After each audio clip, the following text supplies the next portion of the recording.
bertemu kembali di sini dengan Mem Heni. Dan hari ini kita akan lanjutkan materi pembelajaran kita yang kemarin ya. Hari ini kita akan belajar di tematik, masih di tema 3, subtema yang kedua. Dan kali ini kita akan belajar di pembelajaran 4 sampai dengan yang ke-6. Bagaimana kalian? Sudah siap untuk belajar? Ya, seperti biasa sebelum kalian belajar, kalian harus berdoa terlebih dahulu. Ya, oke, kita akan mulai pembelajaran ini. Mari kita belajar. Ya, anak-anakku sekalian, saat ini kita akan lanjutkan lagi. Kita akan belajar di tematik, tema 3, subtema yang kedua di pembelajaran yang keempat sampai dengan ke-6. Nah, di sini kita akan mengamati pelaksanaan kewajiban dalam kehidupan sehari-hari. Dan kita akan pelajari ya untuk pelajaran PPKN. Yang pertama, selain lampu lalu lintas, terdapat juga rambu-rambu lalu lintas. Nah, pelajaran yang lalu sudah ya, penemu rambu-rambu lalu lintas, lampu lalu lintas itu siapa ya, kita sudah pelajari. Nah, semuanya dibuat untuk menciptakan kedisiplinan, keamanan, dan kenyamanan untuk pengguna jalan. Para pengguna jalan harus mematuhi lampu lalu lintas dan rambu-rambu lalu lintas supaya tidak terjadi apa? Ya, supaya tidak terjadi kecelakaan. Nah, dalam kehidupannya manusia itu mempunyai hak dan mempunyai kewajiban. Nah, kita sudah belajar tentang hak dan kewajiban juga ya. Nah, seseorang tidak boleh hanya menuntut apa yang menjadi haknya saja, sedangkan kewajibannya dilalaikan. Itu tidak boleh ya. Nah, kita harus bagaimana? Kita harus melaksanakan kewajiban dulu sebelum kita menuntut hak kita. Dari PPKN kita belajar ke IPS tentang penemu-penemu masa kini ya, yang akan kita pelajari tentang penemu-penemu, karena yang kita pelajari adalah penemu yang mengubah pembaharuan. Penemu televisi adalah John Logie Baird. Ia lahir tanggal 13 Agustus 1888 di Skotlandia. Yang kedua, penemu komputer pertama kali adalah Charles Babbage. Ia lahir di London tanggal 26 Desember 1791. Kelebihannya dalam bidang matematika dia sangat menonjol ya untuk Charles Babbage ini ya. Yang ketiga, mesin penghitung itu ditemukan oleh Charles Babbage dan merupakan kalkulator otomatis pertama. Nah, dengan penemuannya itu sehingga beliau mendapat julukan sebagai Bapak Komputer. Yang keempat, pada tahun 1821 Charles Babbage menciptakan difference engine ya. Itu apa difference engine itu?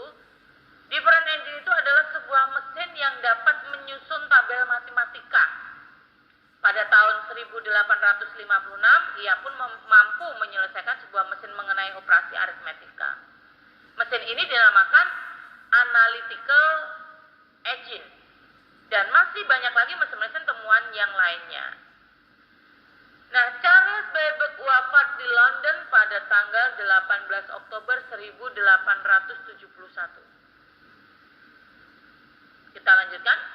Orang pertama yang menemukan pensil dengan campuran bubuk grafit dan tanah liat adalah seorang insinyur dari Prancis yang bernama Nicolas Jacques Conté. Pensil grafit ini mudah sekali patah. Kemudian ia mencampurkan grafit dan tanah liat, kemudian dilapisi kertas dan kayu. Ada lagi penemu yang berikutnya yaitu Guglielmo Marconi. Beliau adalah seorang penemu radio. Nah, beliau merupakan seorang ilmuwan Italia yang mematenkan temuannya mengenai telegraf nirkabel yang menggunakan 2 sirkuit pada tahun 1896. Alat yang ditemukannya itu menjadi awal penggunaan teknologi untuk menciptakan radio. Yang berikutnya yaitu Edwin Howard Armstrong. Pada tahun 1912 beliau menciptakan alat yang disebut radio amplifier. yaitu sebuah alat untuk penguat gelombang radio. Edwin Howard Armstrong itu pada tahun 1933 kemudian menemukan sistem modulasi frekuensi atau FM yang menghasilkan suara lebih jernih serta tidak terganggu oleh cuaca buruk. Seperti kalian kalau lagi menyalakan radio ya, itu ada AM dan FM. Nah sekarang yang lagi digemari itu kan yang FM ya, karena apa? Acaranya juga bagus-bagus, terus jangkauan ininya juga bagus ya, jadi suaranya itu lebih jernih. Lalu yang berikutnya yaitu adalah Alexander Graham Bell. Nah, beliau adalah seorang penemu telepon. Ia lahir pada tahun 1847 di Edinburgh, Skotlandia. Yang berikutnya yaitu penemu yang berikutnya yaitu adalah Leonard Kleinrock. Beliau adalah seorang insinyur dan ilmuwan Amerika Serikat yang disebut sebagai Bapak Internet. Nah, ya, kalian harus tahu itu ya. Nah, beliau menjadi salah satu pelopor jaringan komunikasi digital. Penemu yang berikutnya, seorang profesor ilmu komputer di UCLA ya, yaitu Henry Samueli. Ia sekolah teknik dan sains. Ia membuat kontribusi penting di berbagai bidang jaringan komputer, khususnya untuk sisi teoritis jaringan komputer. Nah, itu oleh Henry Samueli. Pada tanggal 29 Oktober 1969, ia menciptakan salah satu penemuan terbesar yaitu internet yang secara tidak sengaja berhasil memecahkan kode digital. Yang berikutnya, penemu pulpen atau ballpoint ya. Penemu pulpen atau ballpoint modern itu bernama Ladislao Josebiru. Produksi pulpen pertamanya itu ditampilkan pada suatu pameran internasional di Budapest, Hungaria pada tahun 1931. Nah, dari belajar penemu-penemu tadi, ya, penemu-penemu kita beralih ke SBDP, yaitu tentang musik angklung. Ya, mungkin kalian sudah tahu ya musik angklung itu terbuat dari apa ya, dan cara memainkannya bagaimana. Oke, kita pelajari sekarang. Angklung. Angklung adalah alat musik bernada ganda yang secara tradisional berkembang, terutama dalam masyarakat Sunda. Angklung terbuat dari apa? Ya, betul sekali. Angklung terbuat dari bambu. Cara mainkannya bagaimana? Cara memainkannya yaitu dengan cara digoyangkan. Sudah pernah melihat ya? Iya. Nah, bambu yang digunakan itu adalah bambu hitam atau biasa disebut dengan awi wulung. Dan juga bisa yang digunakan bambu putih atau awi temen. Dan angklung terdaftar sebagai karya agung warisan budaya lisan dan non-bendawi manusia dari UNESCO sejak November 2010.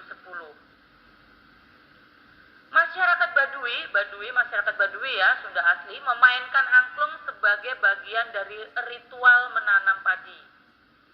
Permainan angklung, maksudnya angklung gubrak di Jasinga, Bogor, itu adalah salah satu yang masih hidup sejak lebih dari 400 tahun yang lampau.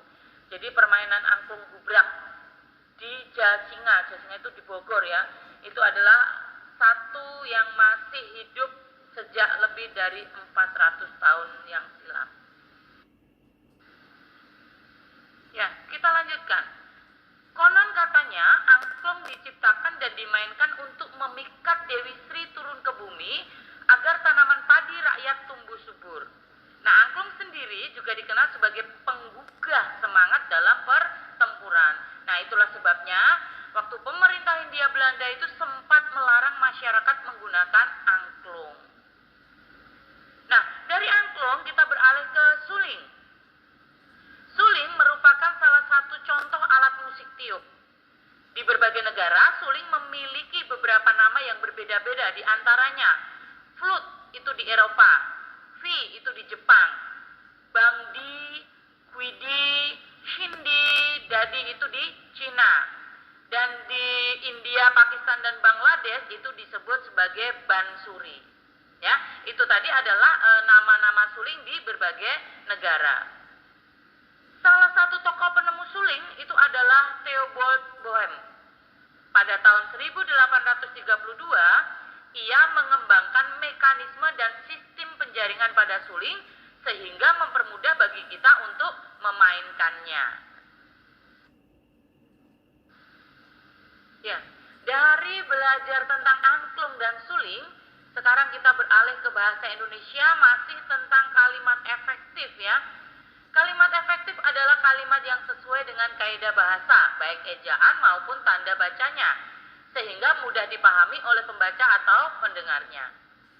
Nah, suatu kalimat itu dapat dikatakan sebagai kalimat efektif jika bagaimana? Jika memiliki syarat-syarat sebagai berikut. Yang pertama, mudah dipahami oleh pendengar atau pembacanya. Yang kedua, tidak menimbulkan kesalahan dalam menafsirkan maksud penulis. Yang ketiga, menyampaikan pemikiran penulis kepada pembaca atau pendengarnya dengan tepat. Yang keempat, sistematis dan tidak bertele-tele. Nah, itu tadi adalah beberapa syarat kalimat efektif.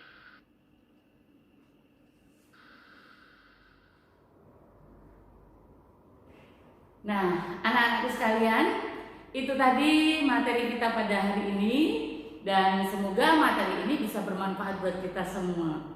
Dan ingatkan selalu kalian harus tetap semangat dalam belajar ya. Meskipun kalian belajar di rumah, ya kalian harus tetap semangat. Ya, semoga kita semua dapat perlindungan dari Tuhan Yang Maha Kuasa dan kita dijauhkan dari segala penyakit ya. Dan kita juga berdoa supaya wabah ini ya, pandemi COVID-19 ini segera berlalu dari negeri tercinta ini ya. Oke, dan sampai bertemu lagi di pembelajaran yang berikutnya. Bye.